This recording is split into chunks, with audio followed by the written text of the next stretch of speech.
மீசான் டிவியின் தமிழ் பேசும் உறவுகளை அன்போடு வரவேற்றுக் கொள்கிறோம். நாட்டில் பரபரப்புக்கு பஞ்சம் இல்லை. டான் பிரசாத் துப்பாக்கி சூட்டுக்கு இலக்காகி மரணமான செய்தி குறித்து தான் இன்றைய இந்த காணொளி.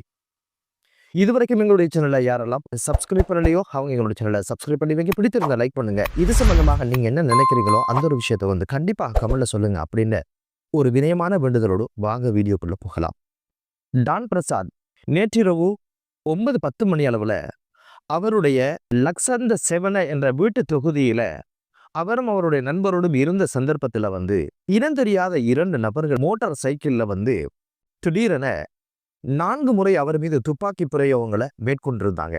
இந்த துப்பாக்கி பிரயோகத்துல 2 தோட்டாக்கள் மார்பிலும் 2 தோட்டாக்கள் புஜத்திலும் ஏறிய உடனடியாக கொழும்பு தேசிய வைத்தியசாலையில் அனுமதிக்கப்பட்ட டான் பிரசாத் சிகிச்சை பலனின்றி ஒரு சில மணி நேரங்கள்ல இறந்ததாக போலீசார் செய்தியை வெளியிட்டிருந்தாங்க.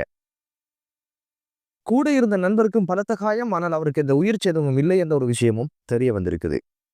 இனம் தெரியாதவர்கள் எதற்காக செய்தார்கள், இதன் பின்புலத்தில் யார் இருக்கிறார்கள் எந்த ஒரு விஷயமும் இதுவரைக்கும் தெரியவில்லை. விசாரணைகள் அது வெளிப்படலாம் என்று எதிர்பார்க்கப்படுது. டான் பிரசாத்துக்கு என்ன பிரச்சனை, யார் இதை செய்திருப்பார்கள்? கடந்த காலத்துல பாத்தாள குழுக்கள் இடையிலான பல்வேறு சூட்டு சம்பவங்களை பார்க்க முடியுது. பாத்தாள கோஷ்டியோட இவருக்கு தகராறு இருக்குமா அல்லது அரசியல் எதுவும் பிரச்சனைகள் இருக்குமா என்ற பல்வேறு விஷயங்கள் இப்போது பேசப்படுது.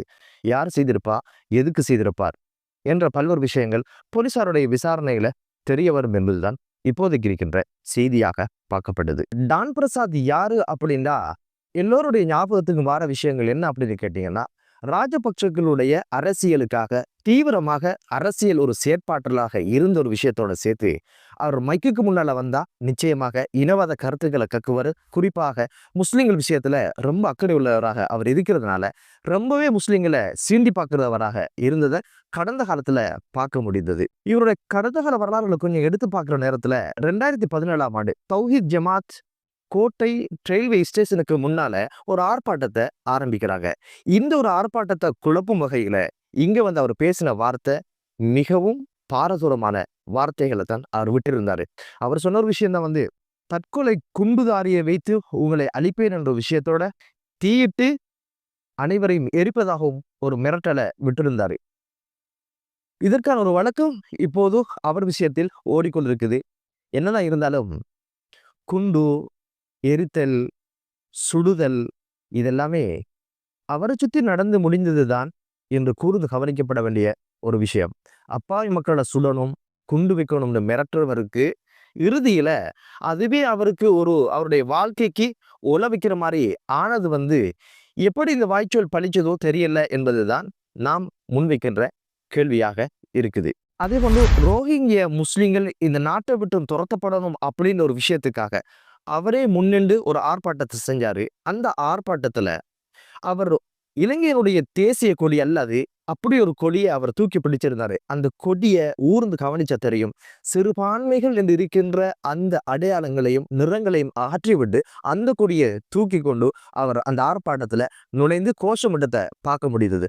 ரோஹிங்கிய அகதிகள் கல்கிசையில் இருக்கின்ற ஐநாவினுடைய அகதி முகாம் அல்லது அகதியர் தங்க வைக்கப்படுகின்ற விடுதியில தங்க வச்சிருந்தாங்க.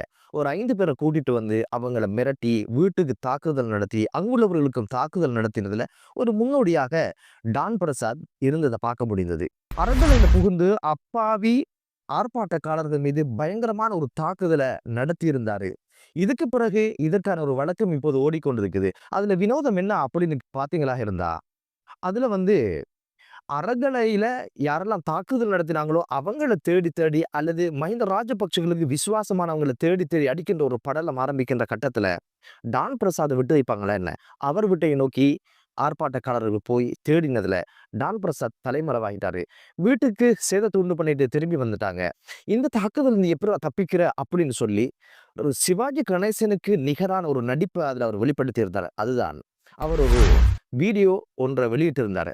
அதுல ஒரு கண் பக்கத்துல ஒரு பெண்டேஜ் போட்டிருந்தாரு. எந்த வைத்தியசாலையும் அப்படியான ஒரு பெண்டேஜை யாரும் போட்டிருக்க மாட்டாங்க, நீங்க கண்டிருக்கவும் மாட்டீங்க. அந்த பெண்டேஜ் போட்டுக்கொண்டு சொன்னது என்ன அப்படின்னு கேட்டீங்கன்னா, நான் யாருக்கும் நான் தாக்குதல் நடத்தல. என் கைகள்ல இரும்பு இருப்பதாகவும், கம்பி இருப்பதாகவும், தடிகள் இருப்பதாகவும் மீடியாக்கள்ல காட்டப்படுது. குடிகாரர்கள் அத வச்சிருந்தாங்க. நான் தான் சமாதானப்படுத்துறதுக்கு யாருக்கும் அடிக்க வேணாம்னு சொல்லி, அத நான் பறித்து வாங்கி வைக்கிற சந்தர்ப்பத்துல தான், அந்த ஊடகங்கள் இதை படம் பிடித்து காட்டிட்டாங்க.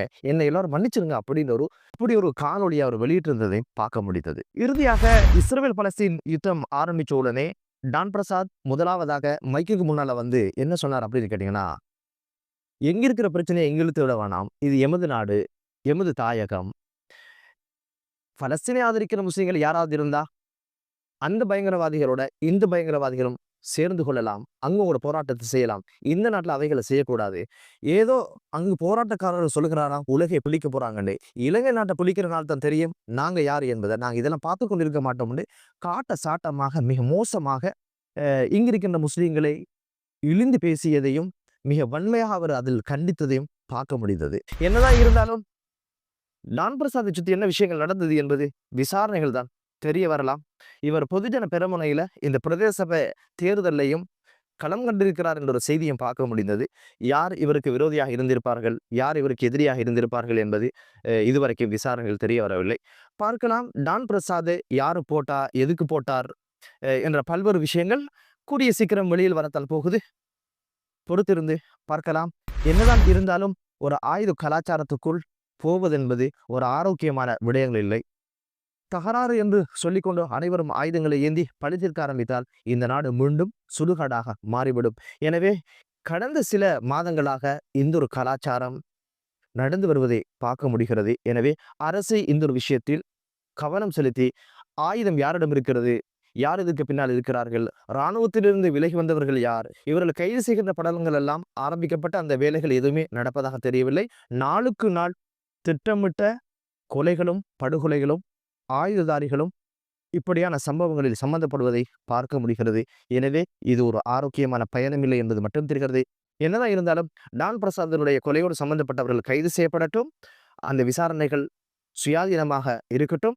குற்றவாளிகள் சட்டத்தின் முன் நிறுத்தப்படட்டும். துப்பாக்கிச் சூட்டுக்கு இலக்கான டான் பிரசாத் குறித்து இப்போது வெளிவந்திருக்கின்ற அதிர்ச்சியான செய்தி என்ன அப்படின்னு கேட்டீங்கன்னா, போலீஸ் ஊடக பேச்சாளர் உறுதிப்படுத்தியிருக்கிறாரு. டான் பிரசாத் பலத்த காயங்களோடு இப்போது உயிருடன் இருப்பதாகவும் சிகிச்சை பெற்று வருவதாகவும், அவர் இறந்த செய்தியை இப்போது அவர்கள் வாபஸ் பெற்றிருப்பதாகவும் அந்த செய்தியில் குறிப்பிடப்பட்டிருக்குது. பொறுத்திருந்து பார்க்கலாம் என்ன நடக்கிறது என்பதை பற்றி.